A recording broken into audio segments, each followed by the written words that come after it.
get by. It resides between my eyes. Walked through the fire, came out better on the other side. See, life's like a beach if you find the sand. And right now, I feel like 100 grand. You are listening to Inspired Insider with your host, Dr. Jeremy Wise. Dr. Jeremy Wise here, founder of InspiredInsider.com, where I talk with inspirational entrepreneurs and leaders. Today is no different. I have Brent Wardrop of Elemental, and you can find him at elementalinc.com. And Brent, before I formally introduce you, I like to mention other episodes people should check out of the podcast. I had a really good one with Todd Taskey. Todd Taskey runs a company that matches private equity with agencies. And actually, he has a Second Bite podcast because sometimes when they sell to private equity, those agencies make more on the second bite than they do on the first. So it was really interesting to talk about valuation and the agency landscape, since this is part of the top agency series. That was a good one. Also, Kevin Hurrigan was a good one. He's been in the agency space since 1995 when he started an agency. So it was interesting to see the evolution of what he went through from the tech boom and bust and what happened to the industry.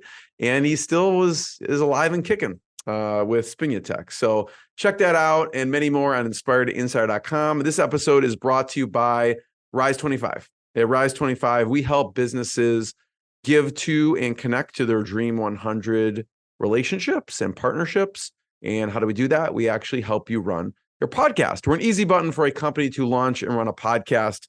We do the accountability, the strategy, and the full execution. Brent, we call ourselves the magic elves that are working in the background to make it look easy for the host and the company so they can build amazing relationships, create great content, but also just run their company.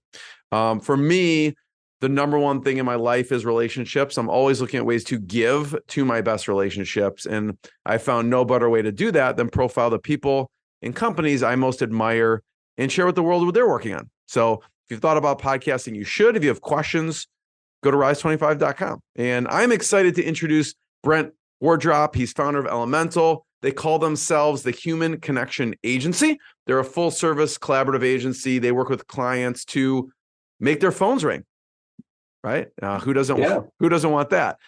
They've been fortunate to work with well-known brands such as Dyson, Scotiabank, Allergan, Shred-it, Honeywell, along with many, many, many more. And he's actually a former professional musician, and he pivoted to a new creative career after he was dropped by his record label. So we'll have to hear about that. And I found some of the most successful entrepreneurs, Brent, started in the music industry. They had to hustle to get butts in seats and to do all the stuff. It's a business too. So he started this creative firm, evolving into a full service, strategically led agency, working with some of Canada's largest brands. Brent, thanks for joining me. Thank you. Thank you for having me. Thanks for bringing up that pain of me losing a record career. We got to bring up the pain. It's the good stuff. Talk about your band for a second, how this got started. So it was a solo act. I was signed to a label here in Toronto, and I had the privilege of making an album and touring all over, toured in the States, toured in Europe. And it was wonderful. It was a really great experience. It was, it's the sort of thing that, it's one of those things that as a youth, you find out you're good at something and you start digging into it, taking lessons, learning your craft, learning how to write songs.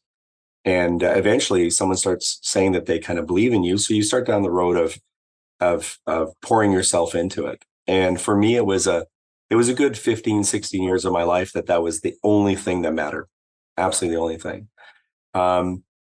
And what happened was I was working on some solo stuff in a recording studio, and the engineer working at the studio just happened to, know a guy who owned a label and played the tapes, and we started talking, and next thing you know, I had this great opportunity. Unfortunately, like every other business, you have to actually sell the product to be successful. And albums sold well in overseas and outside of Canada, where I'm from, but they didn't sell well here. And so from a purely economic standpoint, it did make sense for them to continue investing in me. And at the time I was devastated. I was absolutely destroyed. I mean, everything I'd been working for was a hard no. And by this point I was, I want to say 32, I think, thereabouts. And it's pretty hard to recover out of that. I admit I was terribly bitter, very bitter. But at the same time, I needed to eat, right? So I had a friend who worked at Honeywell, a company that makes thermostats, and he needed some posters made for the factory floor to, produce some morale posters. And I had designed some of my own literature as a musician, and he knew I was in a bind. So he asked me if I would make these posters. And so I had been noodling around with, at the time they called it desktop publishing. I don't know if you remember that. Yeah, of We're course. talking like, yeah. this would be 93, 94. And so I didn't know what I was doing, right? Other than having a bit of taste, I didn't really know what I was doing. So I had noodled around with some photography, and I took photos of glass. And glass, when you shoot it up close, has this wonderful organic quality. So I made these posters with images in the background. At the time, no one did that because, the images were 20 megs and my machine had 2 megs of RAM on it. So it would literally take 8 hours to render these things. But hey, I didn't know, and I had all the time in the world. So anyway, I made them, and then that landed me, it gave me some money for rent and food, which was great. But it also parlayed me into other relationships, because now with Honeywell as a client, I had the confidence that I could go out and start talking to other companies. And that led me through the doors of companies like 3M and the hospital group here. It's called University Health Network. They were good to me. And then with every successive, project, I just parlayed that into a greater reputational growth. And over time, I surrounded myself with people who are skilled, schooled, and simply better at various tasks. And now we're a almost 30-person team servicing clients across Canada. We have half our business is in America. We have clients in Europe, and it's just the best, because anyway, I'm probably going off on crazy tangents. It's pretty amazing here, that your first client was Honeywell, right? Yeah. So I'm curious. I want to get to how you make it sound easy. Well, I'm sure it wasn't easy. Like, oh, we went to 3M and University of Health. I'm wondering how you actually approached those other companies. But first, talk pricing for a second. You were a musician. Your friend's like, hey, create these. How did you price that initial project? He told me how much money they had, and I said, that sounds good. So you had an inside, it helps to have an inside person give you some intel. Well, and this was a long-standing friend. I had known him since I was in university, and he was a big fan of my music. And he, at the same time, I had a marriage that was going sideways. So like everything was going back to like nothing, right? And so this was a generous gift from him. Like, yeah. Truly. And then the pricing, I don't remember the name of the book, but I picked up a book about pricing creative work and about, learning how, because I've never worked in an agency, right? I've never worked for anyone, in this industry. So I just picked up a book, and even, even at the beginning of me working with Honeywell and stuff, the first thing what I did is I went down to the local school that taught graphic design and bought every book. Now you don't even need it. All you need is YouTube now. But the truth of it is, when there's desire, you can learn anything. In my case, I really desired to eat. Yeah, totally. Eating was a good thing. Yeah. It was funny because Brent had a conversation with someone yesterday. They said their first project, I forgot the company, it was a huge company. Yeah. And he's like, I usually charge $60 an hour. So I charge $120, and I figured it would take 2 hours, so I charged him $250 for the project. And like this huge company, and he's like, obviously they were thrilled, but he was like, I charged obviously too little. But he said over the following 2 years, they paid him like $230,000, whatever it was, because they just kept asking for more work. So I'm like, I guess it paid off that you were not crazy expensive for them. talk about going now. You have Honeywell. Yeah. And you were smart. You're like, okay, now how do I parlay Honeywell into the next client? Because you have a good friend at Honeywell. So Yeah. how did you get into, what was the first milestone of client where you didn't know someone there? Oh, well, that came a little bit after, because my first thing was to figure out, wow, I can actually make money doing this, which shocked me. I mean, wow, I could be shingling on a roof, right? Or this. So I like this. And I just really tapped everyone I knew. And I had a pretty robust fan base when I had a career, and some of the people I had become friends with, and so I literally just asked them, is there anyone that could help me? And that became, I know this person who works here, but they might, and it just became this sort of, working the network, because this was before cell phones. This was really organic.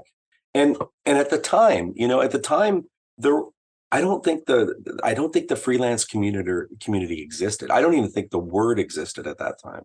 So to have somebody show up and just say, hey, I can, help you with some stuff, was the sort of thing that they were having. Like at that time, my biggest competitor was the receptionist. They would kind of get her or him to use Microsoft Publish. And then here I come along with CorelDRAW. Oh, man, I can use different fonts other than Arial.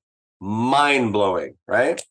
And I personally have always had a very good work ethic, and I greatly respect the grace of when people give me work. Like I'm convinced that success is only based upon, people. And sure, there's the whole trust thing with work, but they're putting their own reputation at risk to hire you within their organization. So there's a deeper, more human connection that occurs in that decision making. And I think always having that sense of gratitude, even though personally I think that's a word that's becoming heavily outplayed, but really truly appreciating that someone has chosen to feed you. Like there's something really pure about that. And it's never lost me in all these years. It's never lost me that I am super fortunate. Yeah. No, I love how you think about this, because anytime someone hires you, if someone has this in their mind of they're putting their reputation at risk, right? Not like I'm entitled to get this work, but more on the flip side, it makes me think a lot differently, or anyone, about that project, right? It's like this person's taking it super serious. They're taking me super serious, and I love that thought process that you go through with that. But I like also how you reached out. I mean, you weren't afraid to reach out to your network of people to ask for help. Like sometimes, I don't know, I found with some people I've talked to, like there's ego involved. They don't want to reach out for help. They feel like they can do it themselves. And so I like that aspect as well. Yeah, but let's not get confused. I at the same time, I'm the sort of guy that I hate to ask people for things, because I'm just not built that way. But literally, when you have nothing, no prospects, no way of like no future, because your entire back, like everything you've done up until then is done. There's a certain urgency that comes with, hunt or be hunted, or and I mean, I probably minimize what that was like at that emotional state, but it was desperate. And it's good. I think at the same time, I didn't have anyone chirping in my ear that I couldn't do it. So, I think that I just did it because I had to, and it's paid off. What was the kind of music, and what was the album called? Well, the music is pop music. What was it? Were you it sounds like you were a singer, songwriter. Did you play an instrument? What was it? I play a little bit of keyboards, but nothing anyone would want to hear. I'm not very good. I wrote with writing teams.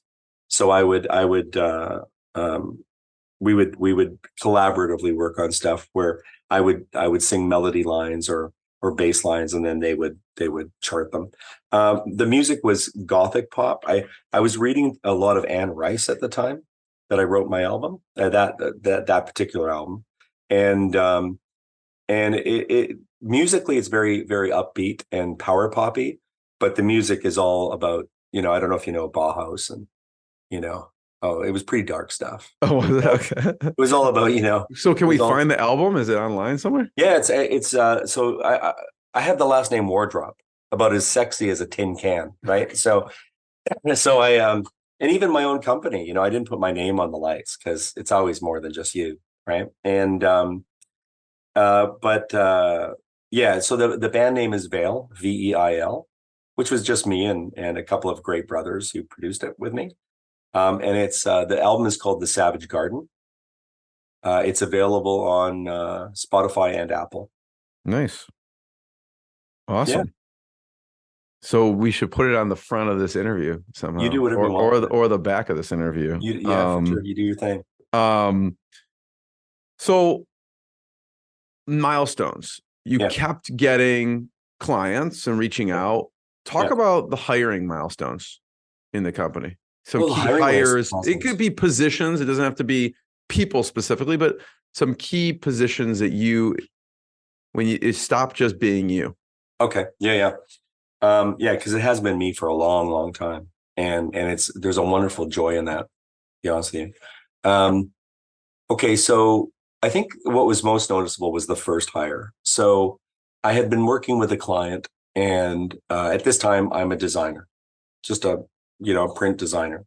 And they had their own copywriter botched the job. I didn't QA it, went to press, big mistakes, lost the account. So my first hire was a writer, because I figured if I'm going to be responsible for it, then I better own the whole process. And it's funny because the reason I've started the company, on one hand, it was out of money, but at a very quickly after that initial experience of hiring my first hire was really around making sure that we provided a quality product, to the client. And I've always been driven by that. It's because that engenders deeper relationships, and the money always kind of came later. And then I think, how did you find that writer? I don't know. I don't remember. It's like 20 plus years ago. Because I never really socially was active in the community. Because again, I didn't even know this was a thing.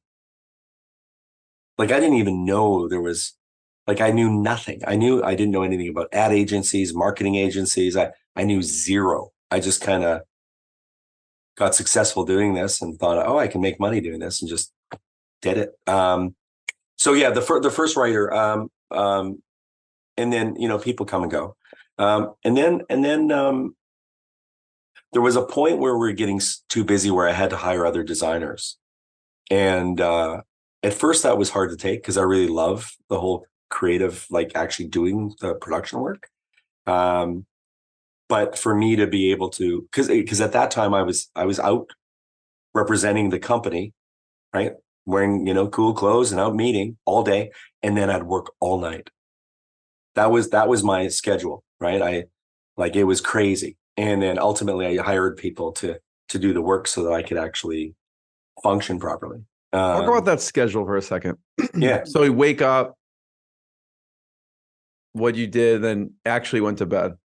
In those days, what did that span look like? Oh gosh. I don't know if you remember those days, but I remember those days. Sometimes you can't forget those days, right? I don't, it's funny. I've never really talked about it much with anyone, thanks for giving me the air on that. It was delicious. It was exciting. Every day was a hunt, and every night it was like bringing it home. And it was, I'm a very social person. I love people. I genuinely love people. And to go out and meet new people during the day. I mean, it wasn't every day, because I didn't get meetings every day. But as it got busy, I'd be out hustling. And then at night, I mean, again, I had come off a relationship, so I wasn't really in a headspace to, plug into anything else. And I was probably repairing myself on a lot of different levels. Like the whole music thing. I didn't talk about my music career for 10 years Wow. at all, right? To anybody. And it's a bit of a good story, but the truth of it was such a hard chapter end that I decided I was, sealing that up and putting it away. But back to your question, there was a time that we evolved into become what is now called a digital agency. So being active at the very beginning of user interface, web, we started getting web stuff. So I started buying web guys because I couldn't do the work. So that was actually probably the first key hires were people that had skill sets that I had no ability time-wise or interest in learning, as far as coding and that sort of thing. That's never been my jam, not my thing. And so we took the business to the point where we were almost 30 people at that time just doing enterprise websites. And I hated it. I absolutely hated it. Because it was all technology. It wasn't about making that. Because it wasn't your thing. It wasn't the design. Well, so this is my personal thing. This isn't a company ethic, but my personal thing is, if you take money from someone, back to that whole idea of that people put their self in your hands a little bit as a client. I've always been sensitive to whatever whatever you hire me for, you got to make a definitive return on, right? So I've been more interested in what is now called performance marketing, and always being able to show the efficacy and the wisdom in hiring my company. And with web at that time, this was the land of, like, our largest site was 12,000 pages in 7 languages, like complex beasts. Did they support a company? For sure. Did they deliver on its larger, company goals? Absolutely. But could they really sit down and go, you know what? Through that investment of X, we made this? Probably not. And so in the end, things were already starting to dive with, the advent of companies overseas doing, web for a dime on the dollar. So literally totally pivoted the agency to an area that we're much more interested in as a group. And that's more, B2C, work that develops relationships between brands and their customers, which is what we do today. But I do want to point something out. You asked about pivotal hires. I have a partner now, Dustin Brown. He's terrific, amazing guy, and he came to the agency as a sales guy, as a new business guy, and he also came with experience from one of Canada's larger agencies. And he's a real creative guy that has a lot of drive. And very soon in the relationship, I knew that if I didn't make him an offer to become part of the company in a real definitive way, he'd find his own path. And so he's been with the agency now. It's going to be 13 or 14 years. He's been a partner for 10 of those. So this whole pivot into more of the public-facing B2C was a big part of him coming on board. So I saw the decline of business in the pure digital space as far as websites go, and pivoted. And it was risky at that time. That was another real dark time. I had to leverage my house to keep things going, because there's a dip in income, and it was tough, and this was all 2012, the echo of 2008. And so, riding that wave, I honestly don't know if I even answered your question, but if you, I mean, it sounds like the hires went from writer, because you wanted to own if you're responsible, you want to own the process. Yeah. Then it went to getting a lot of work. Yeah. So that you need to hire more people like you, so you could step out of that. And then you were getting demands for other stuff. So you brought on web people. And then another one obviously was a partner, a sales partner. And I'm curious on the partner front. Yeah. You wanted to you saw this person, they're going to be amazing. You wanted to keep them. Yeah. people say partner and it means different things. What were your thoughts on keeping this person? Did that look like, and you don't have to say numbers, but did it look like I'm going to give them an equity stake? Does it look like, what were the components you want to include that means partner to you? It was an equity stake. It was a scenario where he could earn in a way that benefited, like as the whole company prospered, he would have a share of that prospering because he was so instrumental in its growth, which has proven to be true. Absolutely. And yeah. And what advice did you get around setting up an equity stake? Because here's the thing. Yeah. But like you just said, yeah, you look back, yeah, you were hustling, you were working, who knows, 20 hours a day. You leveraged your house, and now you bring someone in. Yeah. It's a big deal, right? So how did you think about, what advice did you get around how do I structure this equity stake? I didn't get enough. I went to some lawyers, talked to some lawyers. At that time I was, at that time I was still suffering the view that it's about me and I'm going to just figure it out and I'll do it. And I didn't have the wherewithal to really seek out a number of opinions, I didn't see the value in it and understand it. No, I'm fortunate. It's turned out terrific for us. But there's some things that I might have changed, but from a larger material fact, I'm very happy. It's been a very good partnership. And it's been, he has been, I'll say we have been instrumental because we're really good. We're not the same. We're very different people. And I think what I knew was it wasn't just his ability in new business, because he's running all of our strategy now.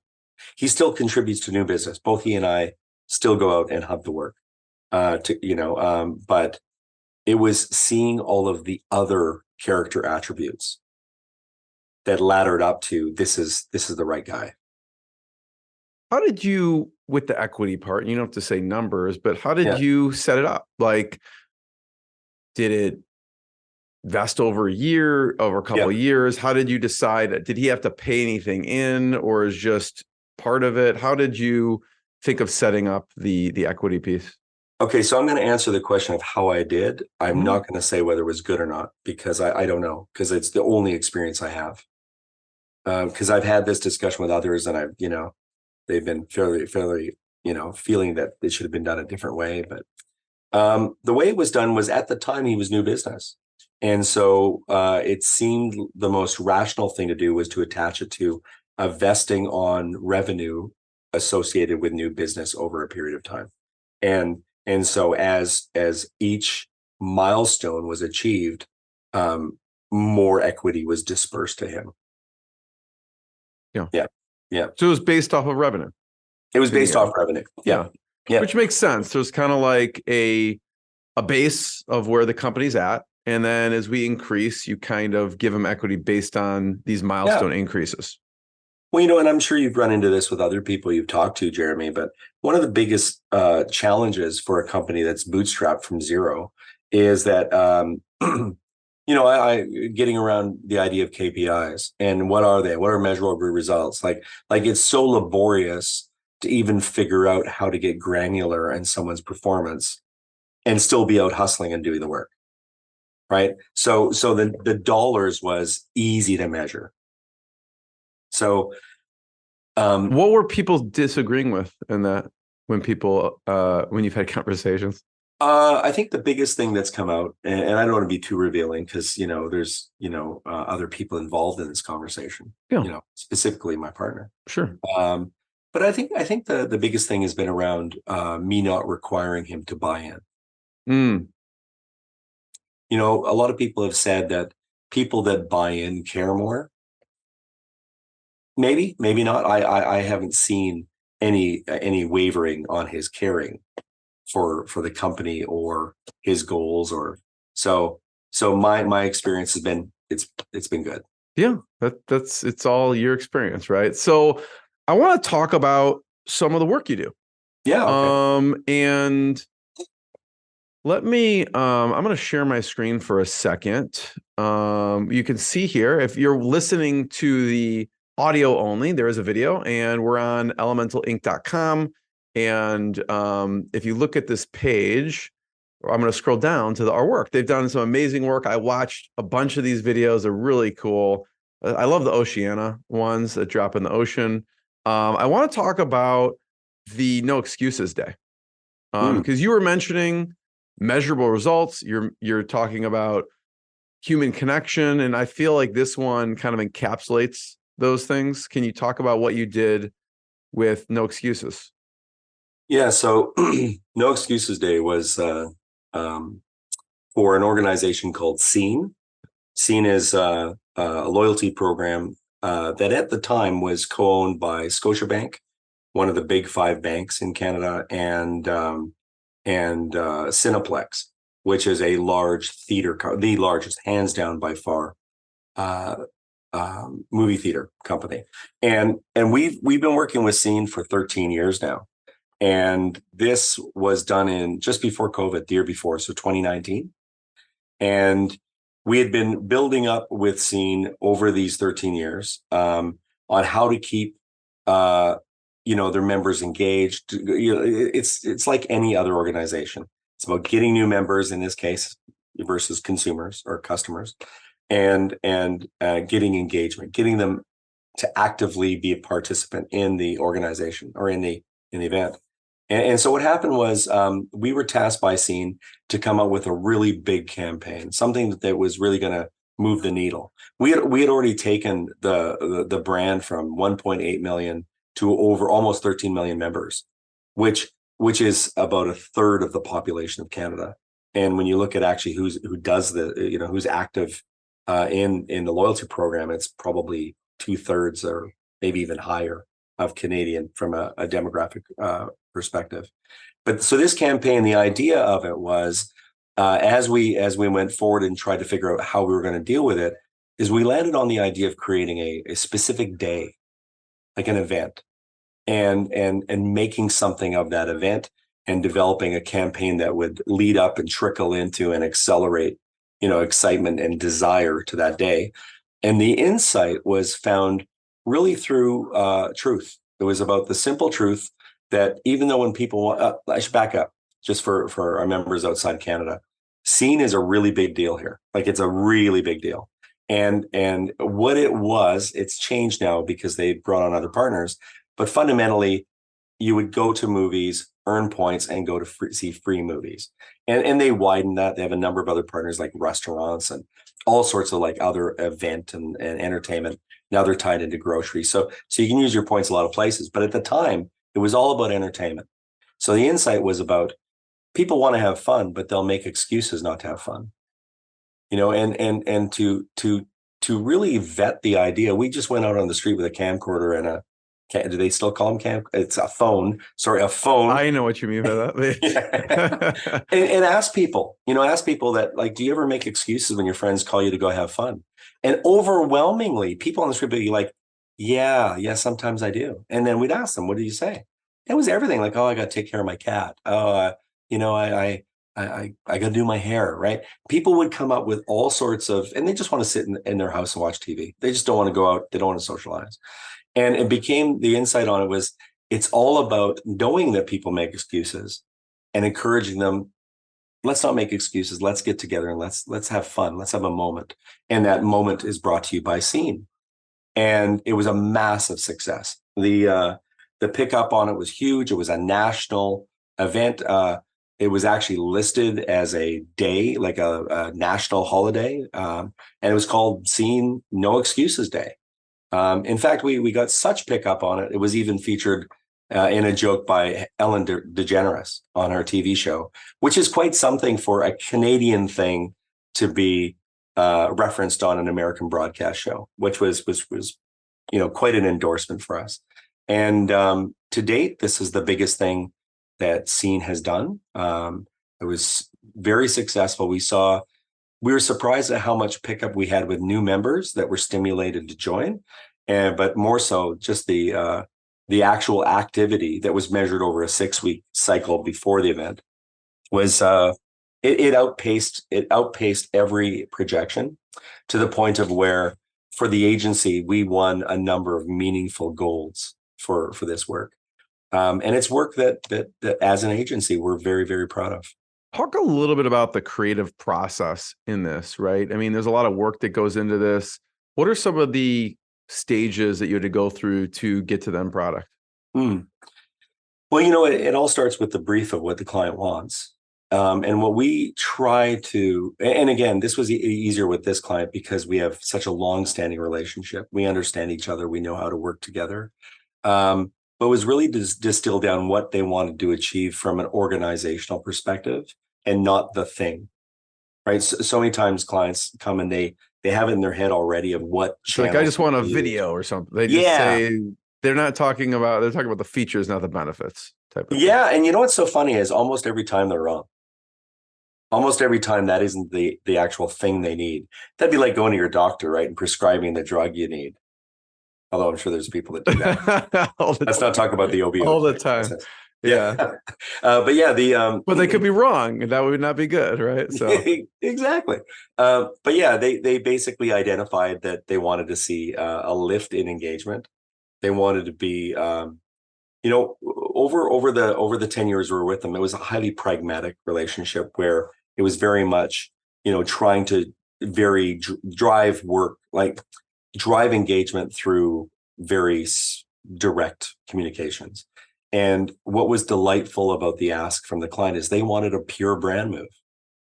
They wanted to increase brand love. That's where the whole thing started. They just wanted for people to love what they're all about. And there was such a wonderful purity to it. So back to the creative process. Sorry, I tend to go off the rails a little bit. Forgive me. We sat down, we looked at that, and we looked at a number of different potentials, like I think most agencies do. And we tackled it from 3 potential perspective ways we could go forward. And we gave them an idea that was kind of in line of the things they had done before, but with, 1 or 2 steps away. And then one that was more adventurous. And then the one they chose was, you've never done anything like this. And they put their heart and their money behind it, because the idea was just purely about this day and then driving activity over a longer period into a day. So it was almost like reversing a traditional model where you're going to run out of home for, 6-week cycles or 12-week cycles. So we're in this case, we just backed it out and started dripping, because the client has a lot of owned, right? They have 13 million members. So the ability to talk to these members was available through email and through apps and it's in movie theaters. So we ran, like pseudo advertisements, pre-show, right? So there was a lot of avenues for us to tap. And so the creative process really, in fact, I would say the hardest thing was to stay pure to the idea of it just being a day about getting together and having fun, and staying simple and true to that idea of, don't make an excuse. Come on, let's go play. It sounded like it took on a life of its own, and it's pretty cool that it created a holiday. Well, and I think you're right. And when we all look at work that we all admire, they all tend to start in a room somewhere in an agency. Actually, I'd say that they start together with a client in a room somewhere.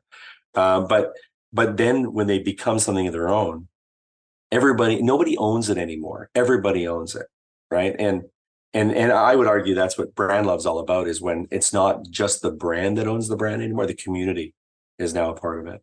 And I think besides the accolades that we received endorsing the quality of our thinking, which is amazing, especially when you consider, whence I came. But you look at that and you see that the community really gets a lot of this. There's a real purity to the work of the value it brings people. It was great. Thanks for sharing that, Brent. I have one last question before I ask it. I want to point people to check out elementalinc.com. entrepreneurship.com to learn more about what Brent and their company are doing.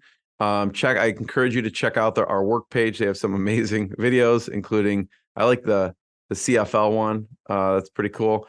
And they have some really amazing ones with Oceana as well. Check those out.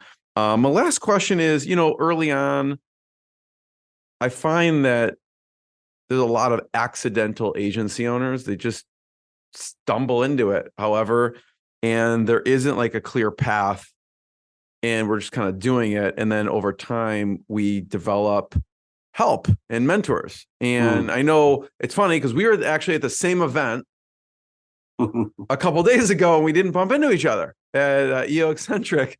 And right. Talk about some of your most influential mentors, and maybe a piece of advice. It could be from EO. I imagine there's a number of people that have been influential to helping. There definitely have. It's I wish I had prepped for this a little bit before. I think for me, I've learned so much from so many different people. It's really hard to like, I've never had a formal mentor. So if I had, that would be easy to say, this guy. But along the way,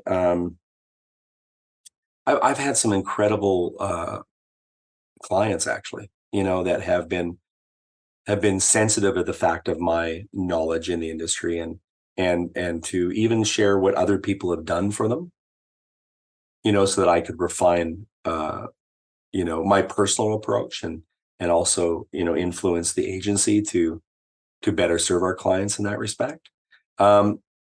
My dad, I mean, this is probably so clutch, right?